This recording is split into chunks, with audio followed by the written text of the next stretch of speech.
The night was December 24th, 1857, Christmas Eve in Savannah, Georgia, a date carved into the dark history of the American South.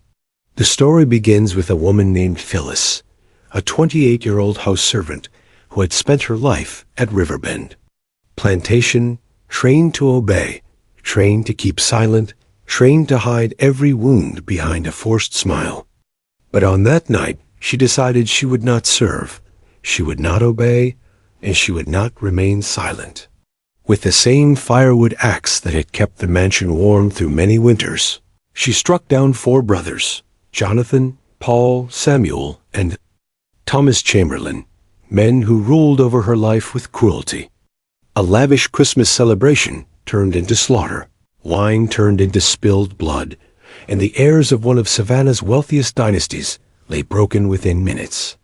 What drove her was not insanity, but a broken promise, a betrayal that ended with the death of a man she loved, Isaiah Carter, a man who had dreamed of freedom with her, a man killed without mercy. The tale of that night is not one of madness, but one of vengeance, one of memory, and one of justice. Before we continue, share in the comments where you are watching from and what time it is as you watch.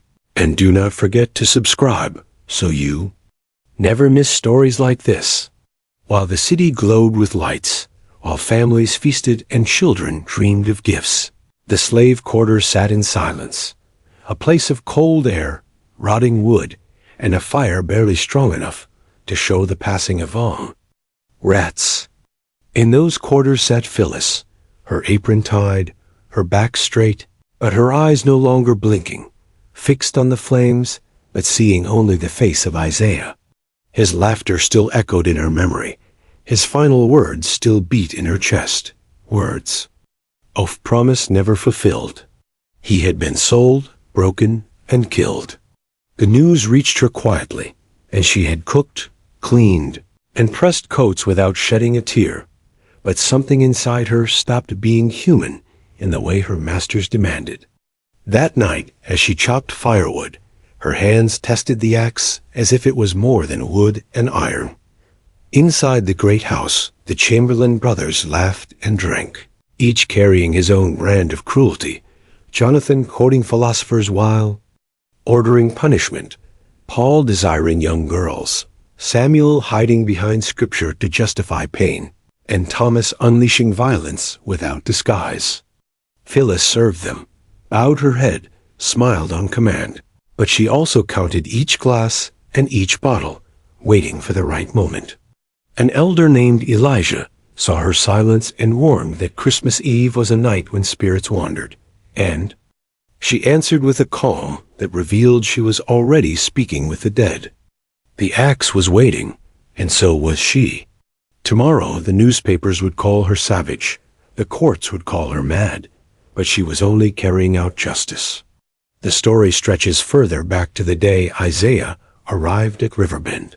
He was strong, proud, and carried the air of a man who had not yet been broken. He spoke of Ohio, of freedom, of a life beyond chains.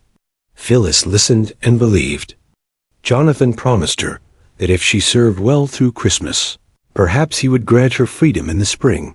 Freedom not only for her but for Isaiah as well. She believed until one morning Isaiah was gone, sold, broken, and eventually killed. The betrayal cut deeper than any whip, and her silence transformed into something sharper than steel.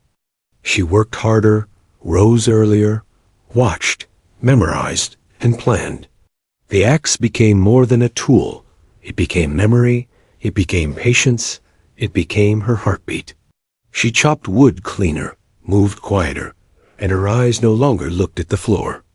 Each blow of the axe became a name, each swing a promise that would not be broken. The Chamberlain brothers were the sons of Colonel William Chamberlain, who had built a fortune from blood and cotton. Jonathan, the eldest at 42, was cold and calculating, ordering pain with a calm voice. Paul, 38, smiled while destroying young lives. Samuel, 35, wore the mask of faith while holding the whip of punishment. Thomas, The youngest at 28 was pure rage, striking at anything and anyone in reach. These were the men who sat in luxury, while Phyllis sharpened memory into resolve. As Christmas Day wore on, she prepared rags to muffle hinges, tucked the axe away, and waited for darkness. The brothers laughed, drank, and believed themselves untouchable. They did not see her hand linger on fire irons, her eyes flit toward keys, or her slow, deliberate steps that remembered every detail of the house. She was not praying. She was remembering names: Isaiah, Elsie, her mother, and the countless others who had suffered.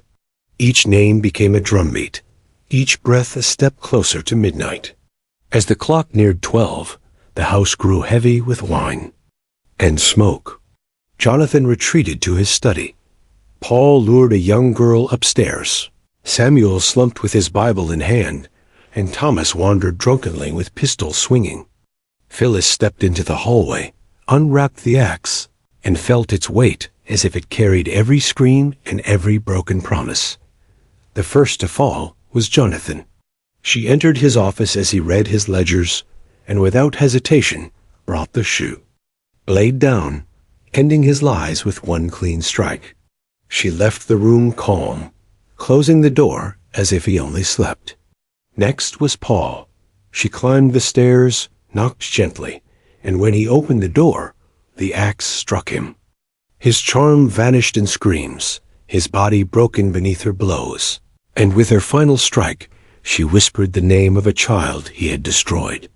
She sent the girl in the room to safety before returning to her task. Samuel woke to the sight of blood, pleaded with Scripture, begged with the name of Christmas, but Phyllis reminded him that the day was hers now. He fell down the stairs, tried to pray, but she ended his sermon with steel. 3 were gone. The last was Thomas, the wildest, the loudest. He stormed through the halls, pistol raised, shouting curses, but Phyllis waited. She sat at the head of the dining table, the axe beside her, calm as stone. He entered, fired, missed, and before he could reload, she closed the distance. Each strike was precise until his threats ended in silence. All 4 were gone. She sat again, poured wine, and drank not in celebration, but in remembrance of those lost. When dawn broke, she still sat waiting, calm, unafraid, free in spirit, if not in law. The sheriff came, bound her wrists, dragged her away, and the city named the massacre after the plantation. The trial was quick, the verdict inevitable, and the sentence was death. Yet when she walked to the gallows dressed in white, she did not appear broken. She spoke only once, saying she had done only what she had been taught. Her breath ended, but her story did not.